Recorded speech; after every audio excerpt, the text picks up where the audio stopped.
So the DR Congo, as you know, gained independence from Belgium in 1960, and thereon elections were held, which Patrice Lumumba won the election. He was on until 1965, when Mr. Mobutu Sese Seko seized power and ran the country until 1997, when the father of the current president, Joseph Kabila, Laurent Kabila, seized power.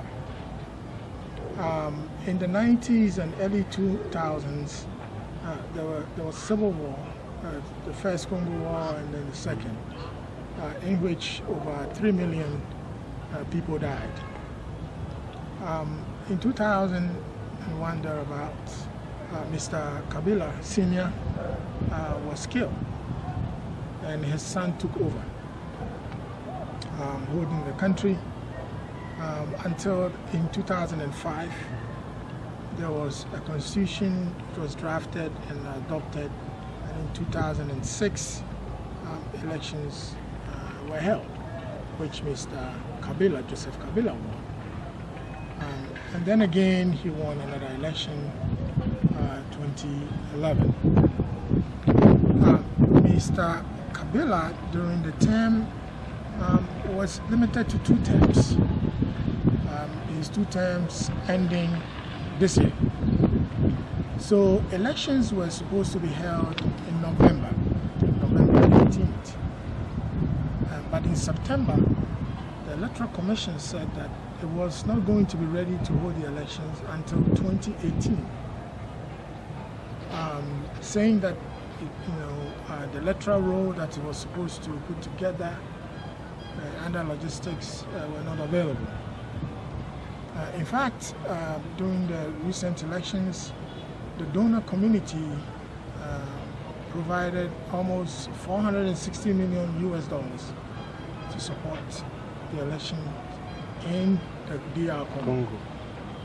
So the question is whether DR Congo didn't have the money, or donors did not help as they did, or it's a combination of those factors. The opposition insists that Mr. Kabila's the current situation arising from no elections is just a deliberate strategy for him to hold on to power, and that he plans to change the constitution to allow him to run again. Kabila denies. So elections were supposed to be held, and according to the constitution of the Congo, there must be, after the term of office of the president expired, there must be a transfer of power to an elected person. So, there's a hole there for him, which he's using to say that the constitution says that you must hand over power to the elected person, president-elect.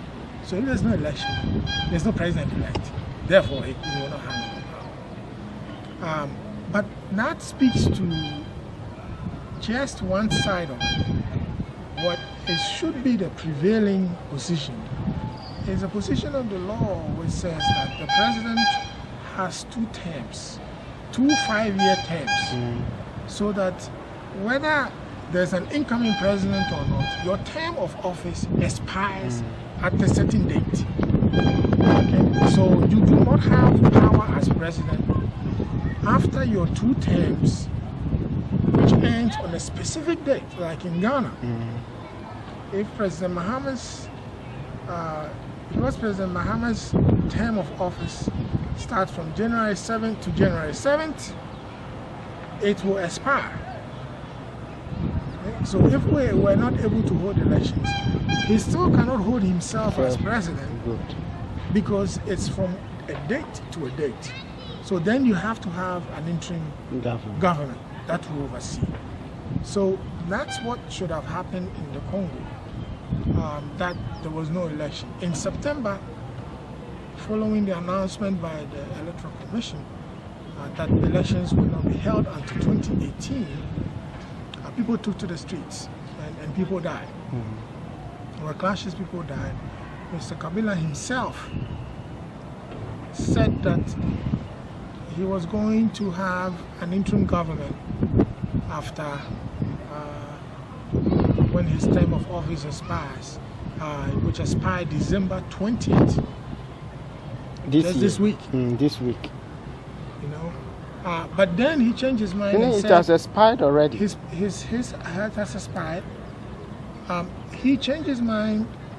Instead of the interim government, he changed his mind and said he would hold on until he will be president until 2018, when the elections will be held. So that led to the uncertainty and clashes and all of that. As we speak, prior to getting to this point, the Catholic Bishops' Conference in DR Congo, and mind you, DR Congo has heavy Christian population, about 80%.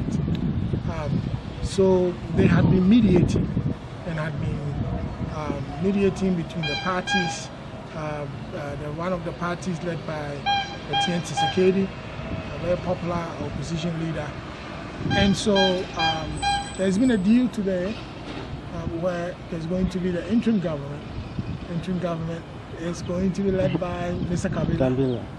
And with the vice president coming from the opposition, and all the other branches of government going to have opposition members until 2018. The DR Congo has a population of about 70 million people, and it's the size of Western Europe combined. And it's seen wars, lots of unfortunate deaths. It is rich in minerals, including coltan, and all the minerals that you can. But it is not developed. Yes. So, in order to prevent some of the unfortunate wars that happened, this deal has been reached. And Mr. Kabila has pledged not to run in 2018. In any case, his term of office expired December 20th, 2016. So if he had followed the rule of law, he should have left office for an interim government, of which he will not be a member. Okay, so Mr. Nyarko, has Kabila violated any law as far as the ICC issues are concerned? You mean the international? The international. So the International Criminal Court, as you know, is a court of last resort, which prosecutes crimes that are deemed to be the most serious crimes to the international community. And these are three areas: genocide, war crimes, and crimes against humanity. The crime of aggression, which is a country invading another country, just like that, it still hasn't come into force yet.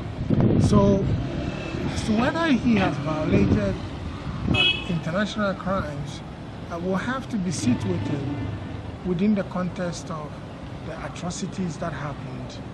And crimes against humanity is not just the killing of one or two people, but you know, killings, real killings.